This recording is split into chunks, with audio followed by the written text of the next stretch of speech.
Bonjour et bienvenue dans la Minute Crédit Bail. Bonjour à tous et bienvenue. Aujourd'hui, nous allons parler du leaseback. Le quoi? Le leaseback, Ah, le leaseback. La cession bail, quoi. c'est ça. Pour faire simple, le leaseback est une opération financière par laquelle une entreprise propriétaire d'un bien le cède à un crédit bailleur qui le lui remet immédiatement à disposition grâce à une opération de crédit bail, I see. A leasebacking operation. si vous voulez. C'est une vente sans dépossession car l'entreprise continue à utiliser l'équipement et évidemment, elle peut en redevenir propriétaire en levant l'option d'achat finale. D'où le back dans leaseback. Parce que c'est un peu comme si on revenait en arrière. Ah, là, je suis d'accord. Mais alors, c'est quoi l'intérêt de se défaire de son bien si on en est le propriétaire? Le owner. Le leaseback permet de monétiser un actif que l'on possède. Il y a plusieurs raisons qui peuvent inciter une entreprise à recourir au leaseback. C'est tout d'abord un moyen de se constituer rapidement une trésorerie disponible. Je vois, ça permet d'améliorer et de renforcer son fonds de roulement. Exactement. Mais le leaseback, c'est aussi un moyen de réaliser une opération de haut de bilan. On accède ainsi à des ressources financières de longue durée, généralement entre 3 et 4 ans. Et puis, on se crée des charges. Et dans quel cas conseillez-vous d'avoir recours à un leaseback?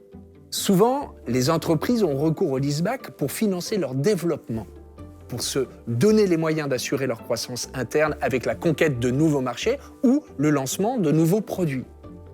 Ou encore, tout simplement pour financer leurs dépenses de recherche et de développement. Ça en fait de bonnes raisons. What else?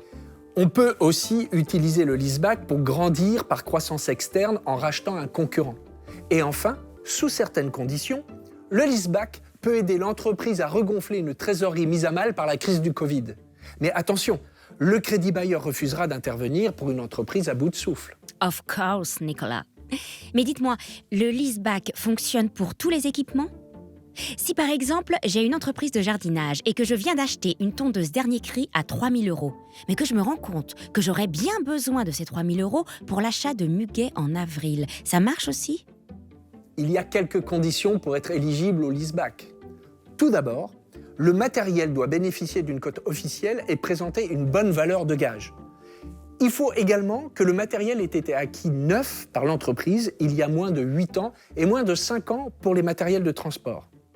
Enfin, le montant minimum du contrat doit être de 50 000 € hors taxe. Muguet is dead alors. En revanche, un même contrat peut regrouper plusieurs matériels. Alors je sais, je vais prendre une deuxième tondeuse et vous viendrez travailler avec moi, Nicolas. Vous êtes tout pâle. Un peu de fresh air vous fera le plus grand bien. Je vais y songer.